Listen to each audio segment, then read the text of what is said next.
people from different backgrounds. So, quick disclaimer, we are not cross-cultural experts. We can only speak from our experience, what we've seen, felt, and how we have worked with different groups and people. So that's, there are anthropological studies and cultural experts that have that sort of best communication practices. For us, it's based on the best practices that we have experienced and what has worked with us. So yeah. So Gamescom. In 2022, 265,000 people from more than 100 countries attended. And so we can expect even more so in 2023. So just a quick note, if you have not started setting up meetings, begin setting up meetings because they fill up really quick. And for example, like Conduit has been setting up meetings with our publishers as well as our different investors and different marketing individuals. And it's surprising how you have 1 hour and you're trying to squeeze in 15 minutes here, 20 minutes there. Start now. It's better to start as early as possible. So let's talk a little bit about culture. Culture essentially encompasses language, values and belief, social norms, arts and literature, faith systems, spirituality, ritual traditions, food and cuisine, clothing, fashion, institution, and system structures. That's a lot to cover. That's a lot to do. But one thing that is listed here, that is key to what's listed here, is that all these things come together to shape your sort of worldview, to shape your basic level of programming of how you interact with the world and how the world perceives and interacts with you as well. So what we're going to focus on today is the top three: language, values and beliefs, and social norms. These are the three main items that will most likely influence the communication and the interactions that you will have at Gamescom in Cologne itself. What we want to do is basically be able to give you that sort of context to see, oh, okay, perhaps this is this, and perhaps this is that, and how to feel about things. Unfortunately, we are not able to go into the best thing of all, the food and cuisine of every single culture. But feel free to reach out to Kai and myself at the end of this to talk about the food, because we love that, or introduce your sort of local cuisine to us as well, because we want to try that. And then, of course, when you're in Cologne, Kai has many suggestions on many food and drink places. Specifically, just I know there are a lot of Germans here. We'd actually love your recommendations on the best German restaurants. There are a couple Chinese restaurants in Cologne that I really like. So.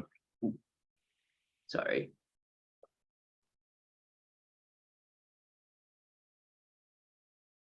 So we are going to begin with the examination of yourself. Think about this. What are your social norms? And how do your social norms impact your social interactions? And why are your social norms such? And through these social norms, how do you perceive other nationalities by your cultural lens?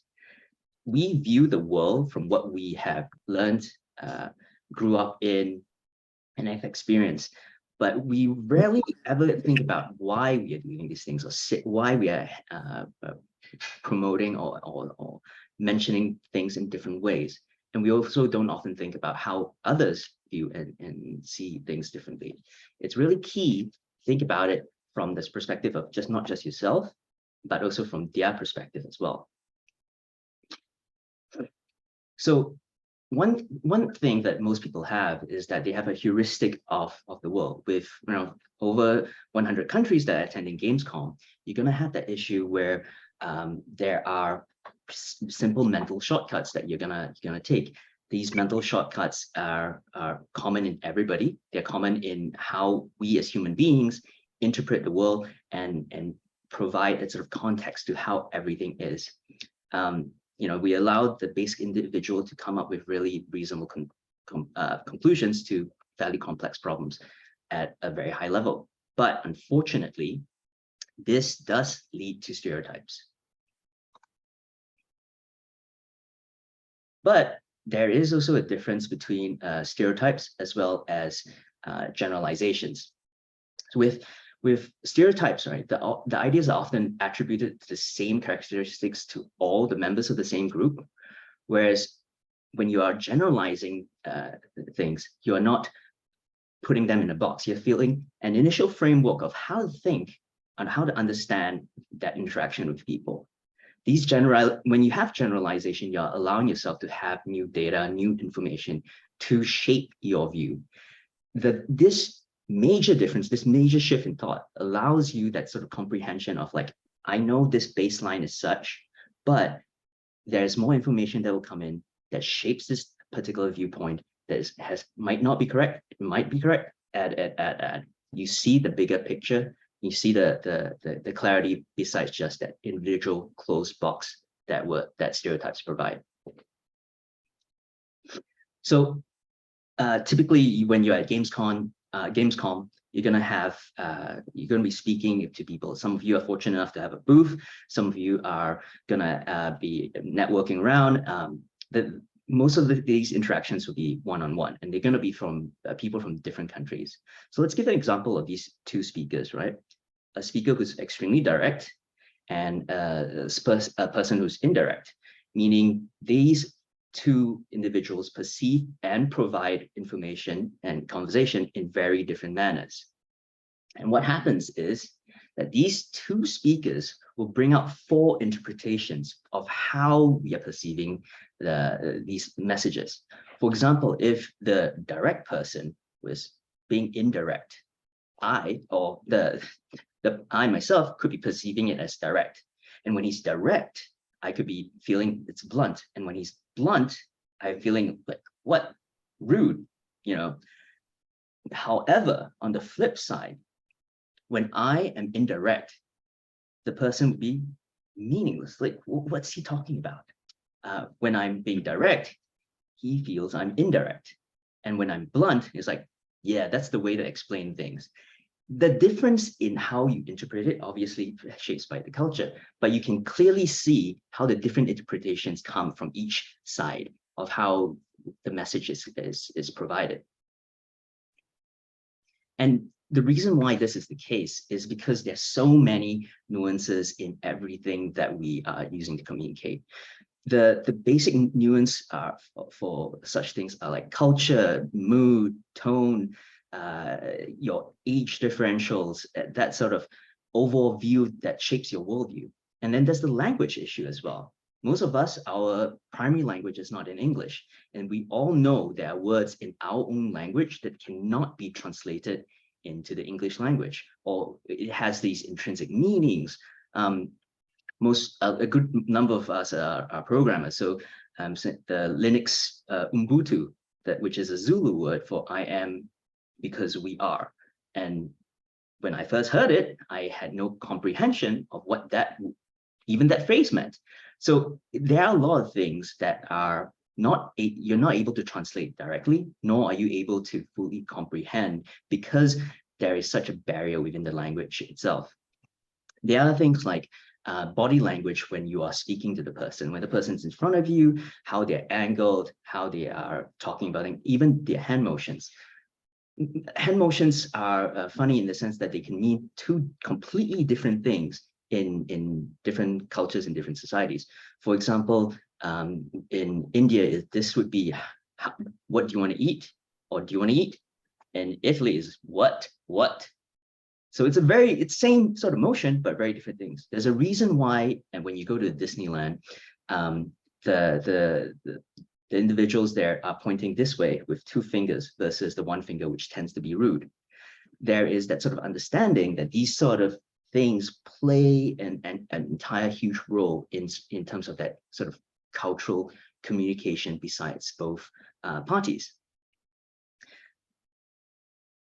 One of the ways that we sort of perceive it as it comes to us is that this communication style is very different from how we feel about things. And typically there are these two spectrums, one being high context and one being low context. And it sort of aligns in a way where it becomes, when you're low context, you tend to be more direct, you tend to be more confrontational, you tend to be more task-based.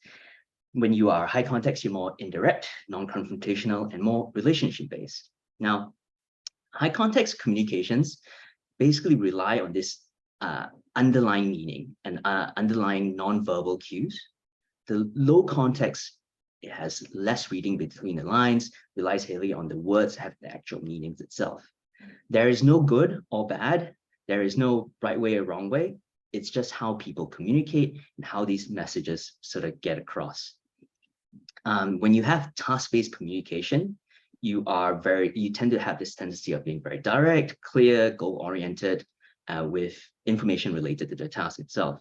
And with relationship-based, you focus so much on the relationship that it is about how you're working together before that sort of task comes into play. You can see how these things can be confrontational, non-confrontational, indirect. I like to think that when you are speaking to confrontational direct person in terms of they're judging or evaluating your game, for example, you are dealing with someone like Simon Cowell from Got Talent, that talent show, and he's very direct and goes, "You are good, you are bad," etc., etc. Versus the non-confrontational, indirect, "I will call you," which is a very standard sort of backing away but maintaining that relationship of how to communicate. However, within this global spectrum of things, where the world is made up of different individuals, you have individuals within these cultural groups that flow from context to context, indirect, confrontational, non-confrontational. There is no fixed individual. Each individual has their own unique interpretation of their culture. Each individual speaks differently, has different experiences, and because of that, when they communicate, they have the difference between the high and low, direct, indirect, confrontational, non-confrontational. It can get confusing. It can get worrying, but it's very important to see the big picture as well as the individual when you're communicating, because this sort of helps you connect better and be in a closer position to actually understand and also be heard. So we've got over 265,000 people going with more than 100 countries at Gamescom. We better start quickly. We're going to start with the first country, then we'll go to the next one, and then the next one, and then the next one after that. So Algeria. Okay, so obviously that's not possible. I can't walk through all 100 countries with you, but I want you to think about what we've gone through. We've gone through about how you're thinking about things, how you think about your actions are normal and what's not normal. How do you think about that framework of explanation and interpretation and hearing these different things? You're looking at things from a very different perspective when you view not just yourself, but others. And so instead of looking at how to do it at each country, look at it in terms of who the person is when you're speaking to them with a foundational baseline. So that means you have a balanced consideration of how people are. You are understanding that they come from a certain country, they come from a certain culture, but these individuals are also very much individuals with their own quirks and all. There are some things to be aware about, of course, because when you are having a negotiation, a conversation and talking about things, being aware of what is important to them, what they are talking about, what they are looking at, will primarily give you that sort of basis of being able to cater your dialogue to them, being able to understand their dialogue to you as well, both intrinsic and direct. Now, when you know yourself, you could consider yourself more a relationship-based individual who tends to be more indirect. Is this the generalization of your culture? And is this generalization of yourself? Are you more from a task-based culture, more direct culture? And so this balanced consideration of things, you look at it in such a way as like, I'm from a relationship-based culture. This person's from a task-based culture. How do I communicate in a way that's clearer to that individual? In a task-based culture, generally what you would experience with the relationship culture is, why are we not talking about the matter at hand? Why are we still so focused on trying to understand and seeing the different perspectives of individuals? In these sort of cases, when you are from that sort of task-based culture, it's important to sort of take the step back and take that time to be aware about how this person is coming from, where this person is coming from, and how this person views what they're doing. In with the relationship based, where you're looking at things from that relationship perspective, understand that the task-based culture tends to want to get everything done and get ticked it off the box with a very clear thing. So be aware, be clear on how you are interpreting the information, and then subsequently provide that sort of balanced viewpoint as much as you can, and in understanding how and when to actually interpret and move your dialogue pieces. So Kai will now give some scenarios that you probably encounter as well. Yeah, so I know, what GC is going through, right? There's a lot, like you remember the slide where you have maybe different people or different cultures on different spectrums. And we felt like, maybe there's a few cultures that GC and I can speak to just from our own personal experience or our own cultural background. But, I'm sure everyone, when we put up slides like that, of like, okay, where do people fall on the spectrum? You probably have some idea both of your own friends and people that you grew up with, as well as people you've met from other countries and cultures and where those are.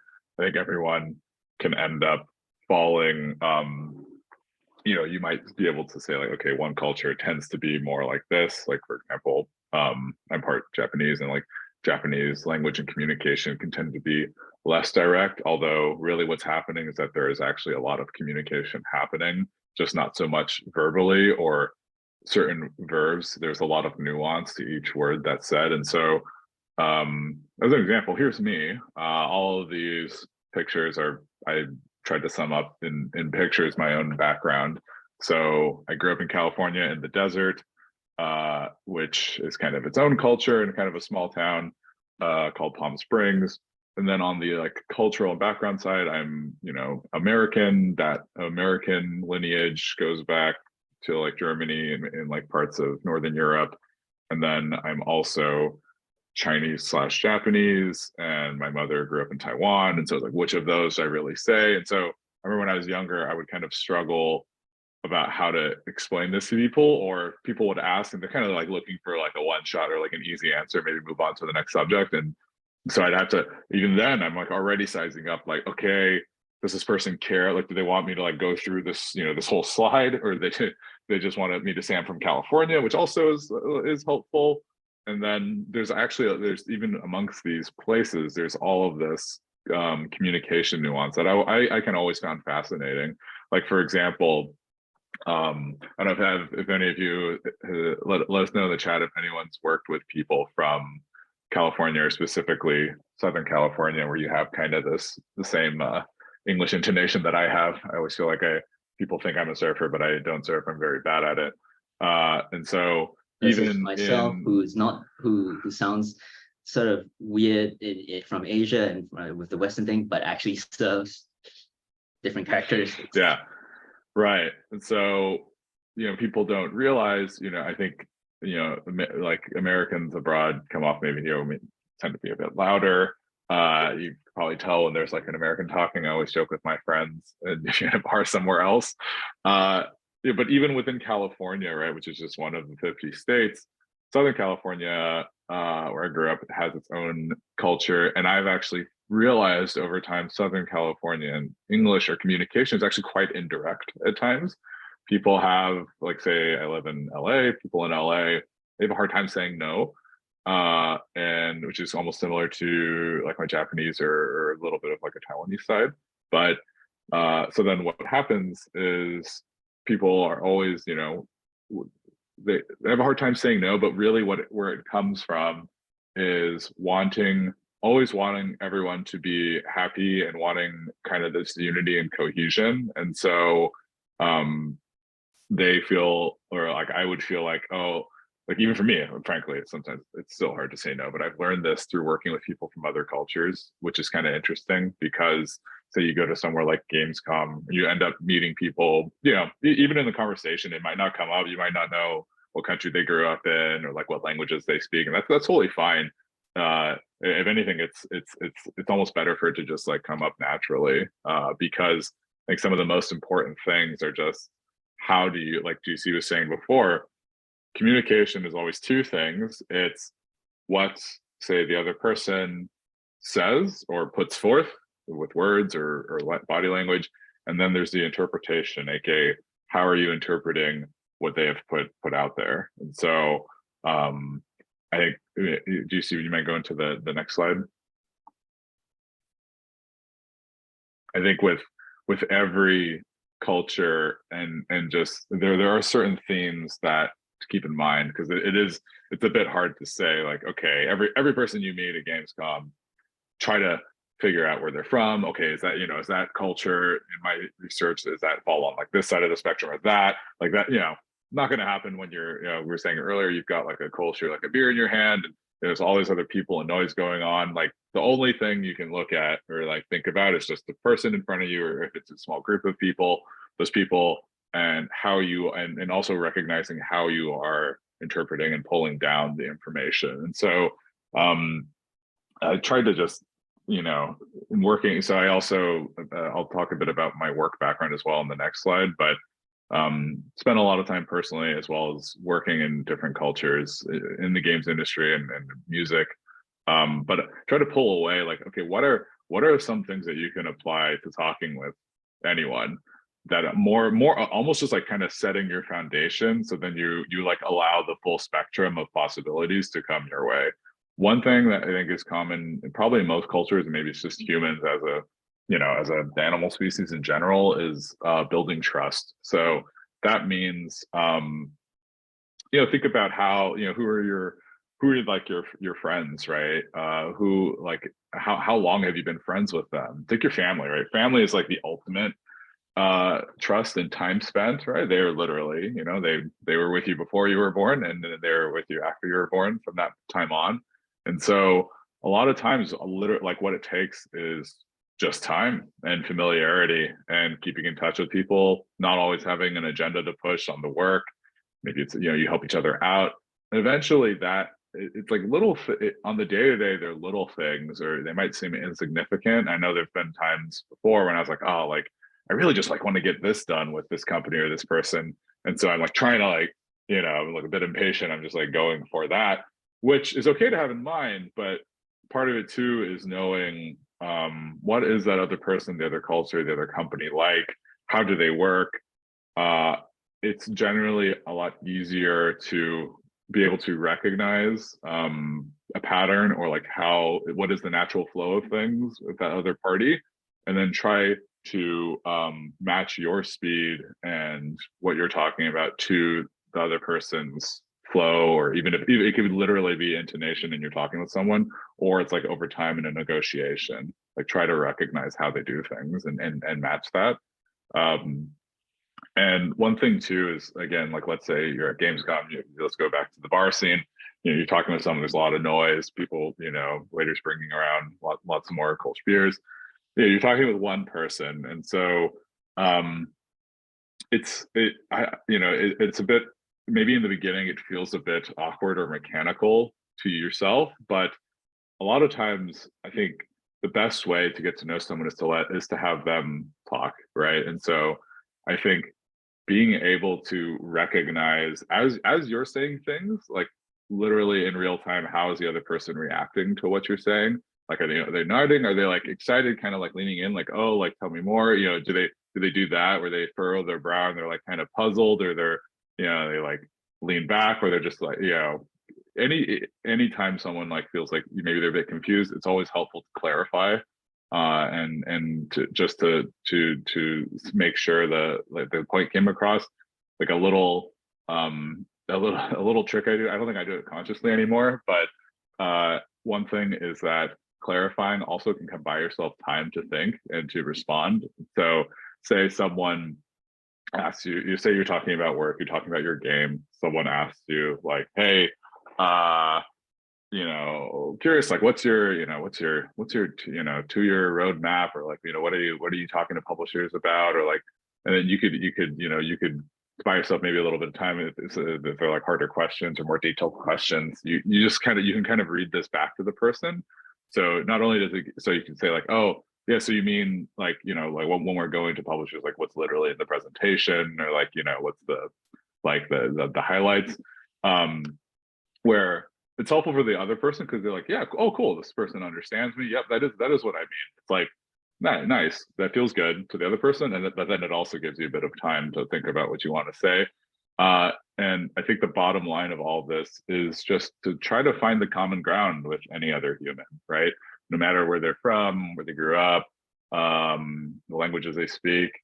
You know, especially if you're at something like a Gamescom, you know, at least you like to video games. You know, maybe they're a developer, maybe they're just a fan. Doesn't matter. You definitely have some games that you know, or probably even played together. Maybe, you know, you were just, you know, beating their team in a match yesterday or vice versa. And I think it's just like, what's the fastest way that you can get to common ground? That's always how I think about networking. I think, you know, with the previous slide, I tend to come from at least on the Asian side, more like relationship based, like long-term trust building culture. And so whether it's based on how I grew up or not, that is like how I like to conduct myself and do business. So I always find myself at networking events. I think other cultures might say it's like I almost like spending too much time on small talk. Like it's almost, and sometimes it is to a fault where like I just like end up talking to someone and it's like we're just a couple of friends hanging out at a bar. We like don't even end up talking as much about the work, or maybe the other person did. And so you know, there have been times where I've made that mistake where I almost like lean too far into like, I know I like this. And I think it works for a lot of people, but it doesn't always work either. And so like being able to recognize that and kind of walk yourself back to this just the baseline, which is, you know, make sure like how do you build trust with people, make sure you listen and are like watching how they are reacting physically to what you're saying, and as they're speaking also how they are physically reacting. Maybe this feels mechanical, kind of like you're observing at first, but eventually, especially like networking, I think the whole and the core theme of this entire, you know, the multi-series that we've done is that it's uncomfortable and it's literally all practice, whether for better or worse. You know, you just literally have to spend time holding that, you know, warm beer or iced coffee or a Coke and just like talking with people, and I promise you will get better. So. And also take breaks whenever you need them. That's the most important thing. But yes, yeah, save that social battery yeah, to totally. Yeah, like at our happy hour, if you see us anywhere, we will I know I do this too. Yeah, it's like talking with people. Sometimes I'll just go out front and just, you know, sit on my phone for a little bit, stare off into the distance, you know, maybe take some notes too on your phone. I always like to do that because if I don't write anything down on my phone or with a pen and paper, I tend to not remember it. So, you know, it's always helpful to know your limits. So here's one example. I'll take a sip of water for a sec. So I'll go through, so, you know, that was a lot, I think, on this kind of like the personal side of cultural exchange, which again, I think we called out, maybe it was the last session, right? Any negotiation or partnership literally starts with one-on-one person, even if it's a huge company, like you're talking to Activision. At the end of the day, you're still talking to one person that works at Activision today, but is not Activision. They are their own person. And so you want to understand the person, become friends with them, have them vouch for you, all of that. And so I'll go through one example. When I was at Amazon, and I worked with a large Japanese publisher. So so when I was at Twitch, when I was on the Amazon Prime Gaming team, I managed our partnerships with the Asia Pacific companies and region, specifically focusing on Japan, Korea, and China. And so I wish I could name names, but probably best not to. So with this Japanese publisher, what we wanted to do was offer basically like they've been around a long time. Our goal was to offer they offer their content to Amazon Prime members and make it available globally. And so this partner and Amazon and Twitch have had a long-standing partnership, lots of comfort around their brands before on different teams. But our team, and specifically the gaming side, had never done a partnership with this company. And so what ended up happening was it was basically, I think it ended up being a year and a half from the initial idea to actually signing and launching the partnership. which is on the span of our partnerships is a longer time. But what was so fascinating to me in hindsight was all of the cultural learnings that and I think many people took away from this. So I was living in Seattle, largely American team, born and raised in US team. Publisher, they had not only the publisher had a branch in the West Coast US, but we were working with the core team out of Japan. And so there were many points, in this 2 years where on the American side, I remember I had bosses, their bosses, like heads of my department, my teammates, other teams, product managers, many people asking me about like, one, how's it going? But like, what can we do to speed things up? And like, what's going wrong? Because they felt like it was just taking so long. And so I think the thing in hindsight that I think teams didn't realize was that as partner, and especially there was a large cultural difference going on just in terms of how business is done. Like I've worked with a number of Japanese publishers, and GC and I do now for Conduit as well. And this again, this is again, I would say before we talk about any specific culture, this is my personal experience. Everyone is different. This is not the hard truth by any means. But I learned like working with Japanese companies and in the culture and growing up in it too, that part of it is there is kind of like, say, this assessment period where you're feeling each other out, because you're trying to build trust, and that isn't always going to be about the work. But then once the company commits, they are in, and like the odds of them walking away from a deal I think are quite low compared to my dealings, say with American companies, for example.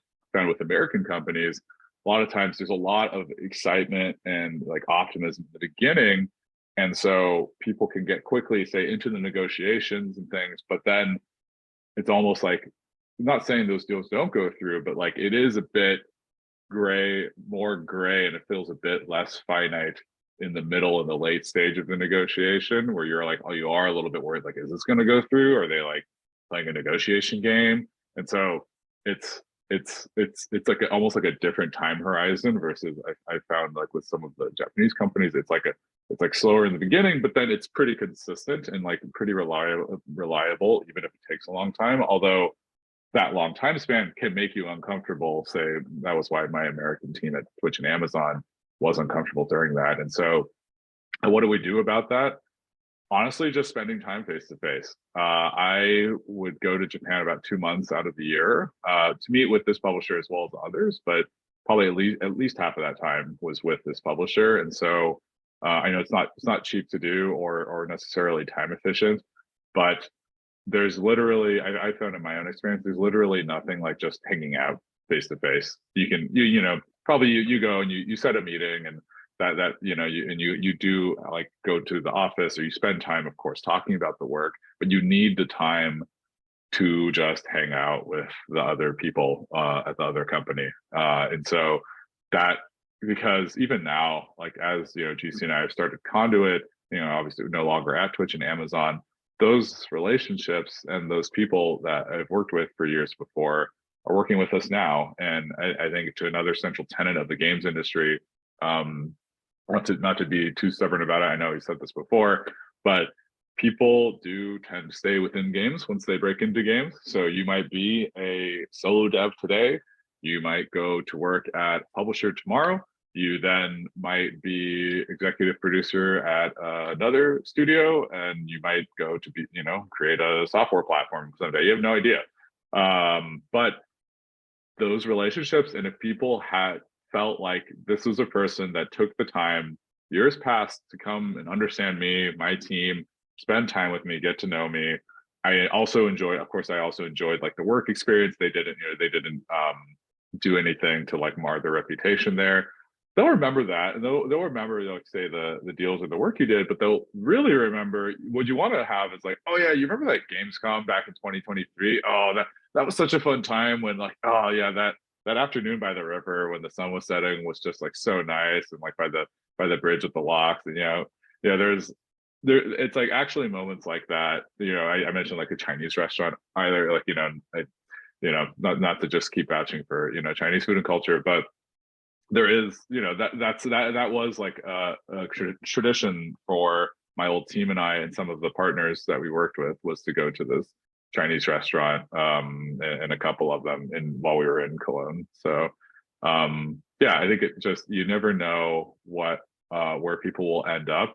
And at the same time, if you're feeling frustrated in a negotiation or in a one-on-one communication, whether that's fast, like at a happy hour, or it's like something long that you're working on over email and over calls, I think if you could afford it, or you can find a way to make it work, if you're feeling frustrated, or like you have a sense that it's a lack of communication, you need to go meet the person face to face and spend time with them face to face.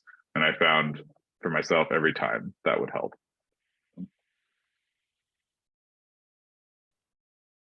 So just a couple recommendations if this is an interesting topic. Like, I personally, if you ever want to email me, I love talking about this stuff. I think just, GC and I both kind of grew up in, it's like, Australia, Singapore, and like time in Africa and in Korea, and like, myself also growing up in these different country cultures. I always love them, and talking about them. Two things I would recommend. One is actually languages through italki, which is a one-on-one video tutoring platform. I actually use this right now just to continue studying Japanese and Chinese. So you can find a tutor in for any language, and they'll end up.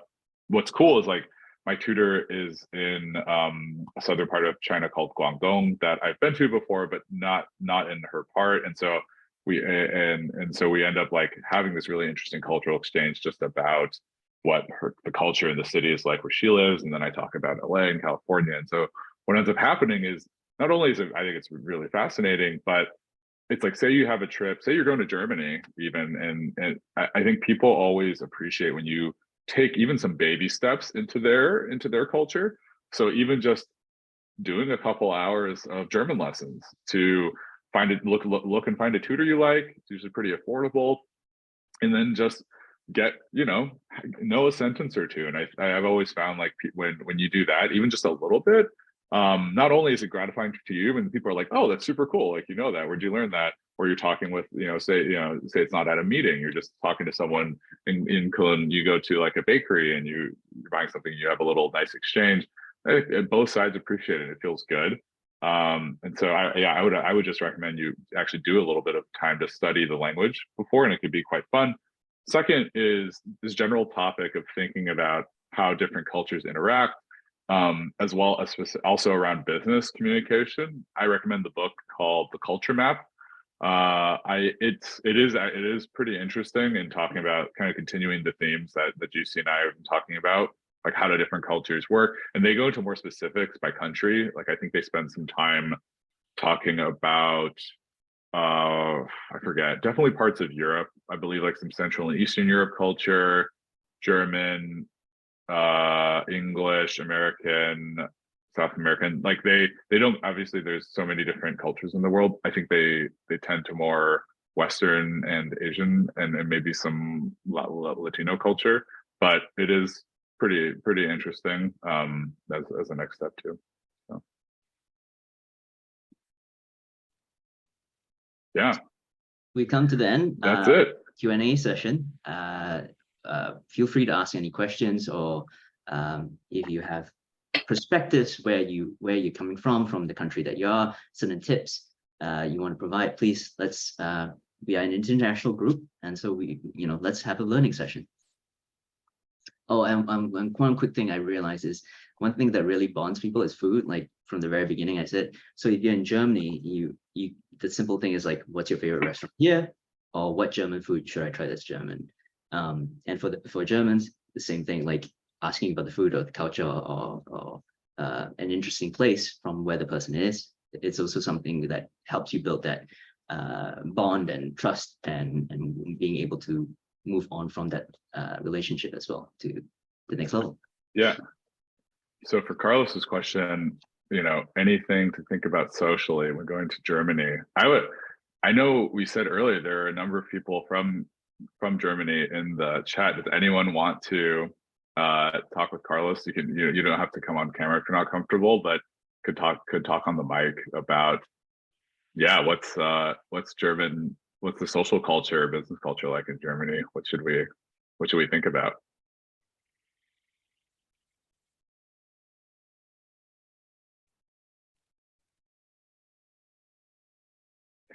Anyone? No pressure. You're probably going to have to deal with me talking about it, which I lived in Berlin for a year, but disclaimer, that does not mean I'm by any means an expert. Any takers?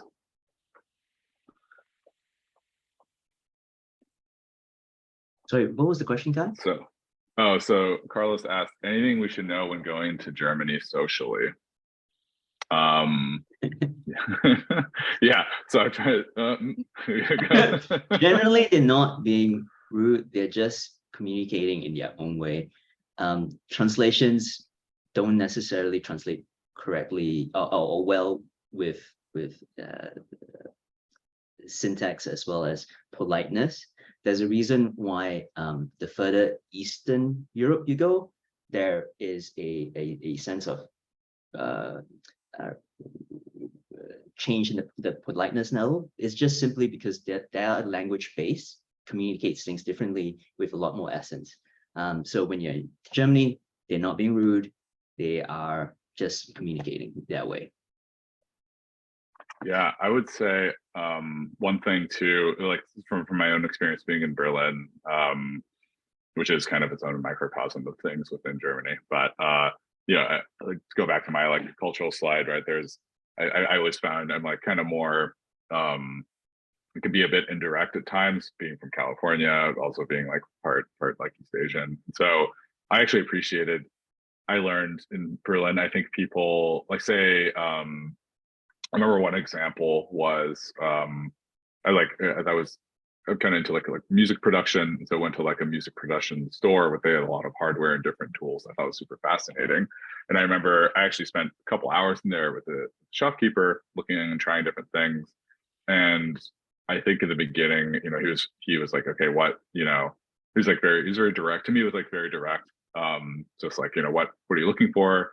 And in a American store, I think when you go in, they're kind of like it's just like kind of open ended. It's almost just polite just to them acknowledge that you're there. And an American store, they'd be like, oh, like can I help you with anything? Oh, just let me know. And then maybe eventually you'll go back to them like, hey, like I was wondering, like, do you have this shirt like this size? But it's just kind of like this open ended gray area. But then like in the store, and a couple times in Berlin, it was almost, to me, it was almost a bit jarring. I felt like they're like specifically like, tell me what you're looking for like right now. But eventually I think I got into that, and I think it was actually really helpful for me to think about also when I no longer live there, and try to take that with me, because I actually started to really appreciate it, because I felt like new friends I would make or business colleagues, a lot of times I didn't have to guess what people were thinking or what they wanted or what they were worried about. They would just tell me. And so that was actually very refreshing, where I almost wish Southern California was a little bit more like that.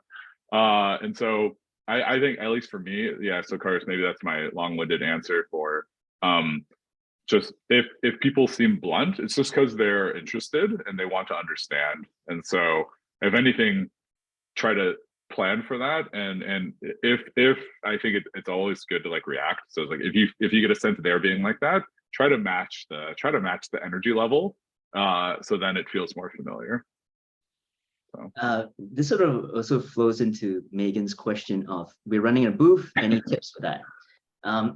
I've ran booths before. I can tell you it is very tiring, and when it's an international crowd, you kind of constantly switching your mannerisms or the way you want to communicate. I think it is, on a personal level, I find that it's easier to sort of just hold back and not approach, let them see the interest. Hopefully your booth is colorful enough or is attractive enough, people will take note and they'll come forward. And that's when you sort of approach them. Don't when they come around the corner and you start staring at them like a prey, they're not going to approach. It's a standard sort of situation. So if you do approach, take the step at looking whether there has been interest markers already from the very beginning. However, if you do see a person from a specific company, a publisher, etc., that's walking by the pass and they haven't taken note of you, feel free to go approach them, talk to them, say hi. I saw your badge. I want to know a little bit more. This is our booth. This is what we're talking about. It's not bad thing to actually go out and talk to people. It's just that in the context of the huge crowd, hanging back, conserving your energy, because it's going to be for many, many days, and letting them come to you as well is good. Yeah. I think we're probably all gamers here on the call. Like, think about the personality of a typical gamer. Like, I myself, maybe sometimes I'm like, oh, I just spent all weekend playing something. It's like a lot of times, we're used to being behind our computers, so like through the game, and so it can be a bit uncomfortable to be too like get thrown, like DC was saying, like get thrown in like a very social situation. It's like, well, let's say you want people to come and try your game, say like on the Saturday or something. People might be more comfortable if they're instead of like you approaching them, they don't feel the pressure and they can kind of come up at their own pace and try something. But I would also add, it's about like, how do you make it inviting in a subtle way? Like, one thing I've done before is like, say especially you're a small team, right? It's kind of high pressure if there's like, there's like one controller, the monitor, and then it's just like two of you and it's just like wide open. Like, sometimes people will be just curious and they're like want to try games, they'll just go up if they're like interested enough. But sometimes I felt like if it was just a bit too stark or like too contrasting, where it's just like there's like one controller, like like Ready Player One, kind of. So but again, you don't want to like be too aggressive either. I would, if you have some people like say a few people on the team, almost want to create the atmosphere of like, okay, there are already some people here that are like interested, and then there's an opening for this person. So it's like the person can see, okay, there are like some other people here, like they're not pressuring me, but there is like still an opening like right now, and I can play this game. So it's almost like they can kind of like quietly come up and play. Yeah. If there are two people, I would encourage like one person sort of standing to the side, to the corner, instead of two being guards. Or you have a situation where one is actively constantly playing, because that also draws attention and also allows the person to actually be able to see your game and ask the questions to the person exit. Yeah, that's good. Of course, the one who's playing the game, be aware, not about your high score, but of your surroundings. So if someone is interested or has questions, offer the game to them. This sort of relaxed manner, non-high, it's just a very relaxed, non-formal way is best way to approach it, especially at a booth, and making them feel comfortable enough to actually approach. So think about that in mind, is to that increasing the comfort level of people who are there. Cool. You also find that occasionally that at these things that you will not get questions outright, but you'll get them before, and there are individuals who sometimes do get frustrated because they could have told you all you could have told them all the answers from the very beginning. There are reasons for that as well. They don't want to appear foolish in front of you or in front of your co-workers. Take the time to provide them a way to contact you if they have any other questions or any other things that they think about. Yeah, so I know we're almost to time, so I just wanted to drop our LinkedIn's in the chat. I think quite a few of you we've actually already talked there or in our Discord. But just to stay in contact, right? Like, same principle of games industry. We're around, people are around. I'm sure we'll see you at an event or bump into you again. And I think this actually brings us to the end of our last session. And so I wanted to give a shout out definitely to Suzanne and to IGDA just for all of the help and the opportunity for us to present this to you all over the last month. I think GC and I really enjoyed it. I know he and I always get a kick and a laugh out of preparing the presentations every week. And so I think this one was recorded as well. And then The last one wasn't recorded, and so I'm going to do a quick, probably like a 10 or 15-minute re-record of the last one around negotiating. So we'll send, Suzanne will help send that out after. But yeah, thanks everyone for joining. Thanks Suzanne and IGDA for putting this on. Thank you guys so much. This has been an amazingly educational series, and I really, really appreciate everything that you put together for this. We've had great attendance, people have been really engaged, and I really think this was amazing. So thank you so much. Thanks, Suzanne. And thank you everybody for coming. Like, we appreciate it. Yeah. Yeah, I'd say I'll just the last takeaway. So we at Conduit, two things. Yeah, if you're going to Gamescom, definitely let us know. With a couple of those publisher partners, we are setting up meetings with them for indies and different developers at the event as well as afterwards.